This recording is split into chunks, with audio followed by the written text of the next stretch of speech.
Controlling how Windows tracks your personal information is a very important part of using Windows.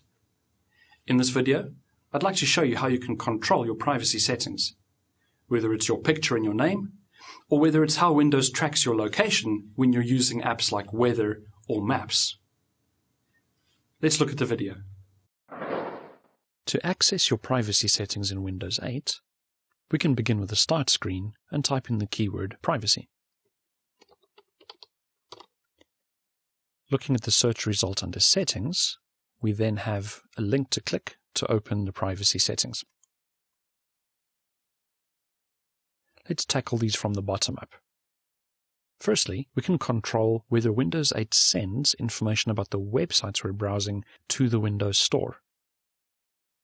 An example of this is if I'm browsing some websites related to skiing. Then the Windows 8 Store might suggest apps for me, maybe a skiing game, or weather apps that show information about snowfall and conditions at the nearest resort. It's unlikely that Microsoft will use this information for anything more than suggesting apps for you to use, but you do have the option to control whether or not that information is sent. You can turn off the setting by simply clicking the slider. The next value is for your name and account picture. Whenever you create content, whether it's making a Facebook update, posting a tweet on Twitter, or even doing a search, which starts to create search history. So maybe searching maps, searching weather, or any other kind of activity on your system, Windows has the option to save your picture and name as being the person who originated that activity. So this might show up on websites in ways that you wouldn't necessarily expect.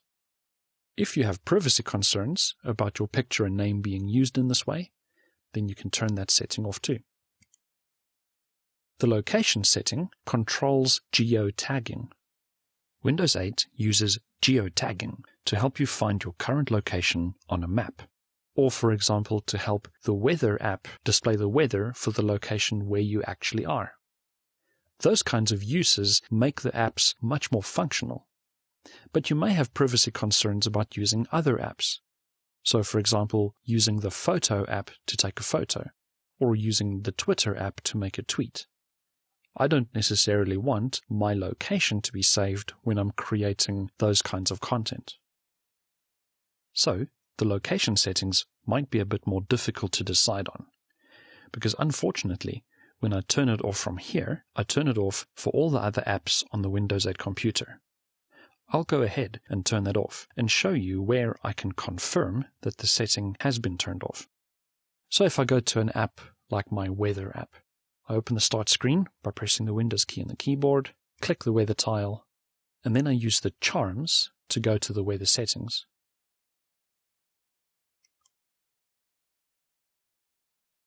Under the Permissions section, I can see that it's not possible for me to even turn this privacy setting on, and I would need to go back to PC settings to turn on location tracking. One exception to this privacy behavior is the web browser. So even though I've turned off Geo-Tagging in the location feature, when I use a web browser, I can still have an option to use my location data. So if I go into the charms and bring up my settings for Internet Explorer, and this time I go into my Internet options, I can see that the browser can be controlled whether or not websites are allowed to use location tracking. So there's an important difference here between having the app able to track location or not, or having a particular website track the location. The location tracking or geotagging feature still does the same thing. It's just that I can now control it on a website-by-website basis. So when the website tries to use location tracking, it must ask my permission first. Location tracking is not the only privacy information I'm concerned about. When we're using Internet Explorer, lots of information is being saved onto the computer. Not only is Internet Explorer saving a copy of every image, all the text of the pages I'm browsing, it's also saving information called cookies, which could save username and password information, as well as keeping a detailed history of all the sites that I'm browsing. Although it's possible to clear my browsing history, and you can have a look at our Internet Explorer 10 videos on how to do that, it might be better to not track the browsing history in the first place. So particularly if I'm using a computer that I don't trust, maybe I'm using a public access machine at a library or at an office that I don't usually work at, and I don't really trust the security of the machines, then I can open Internet Explorer in a mode which will not track any information. This is known as in private mode, and I can get to that by bringing up the tab bar. I do this by right-clicking on any area of the screen that's not a hyperlink, and then I use the ellipsis button to open the tab tools, and then I request a new in private tab. So from this tab, I can begin my search. Maybe I want to visit internet banking or access some confidential company systems. So all the information that is being used in this browser session is not being saved to the disk. And when I close this browsing session, all the information is removed.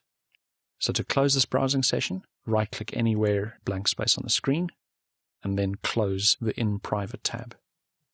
So to review, privacy is very important in this day and age. We want to try prevent identity theft and other forms of threat when possible. We can use the privacy settings in the PC settings section. We can also control within the browser whether location tracking is done on a website-by-website basis. Finally, we can use the in-private browsing mode of Internet Explorer to browse websites in a way that doesn't leave behind any tracks that can be used against us. When this video is finished, why don't you review your privacy settings to see if they're protecting your online identity the way you want them to?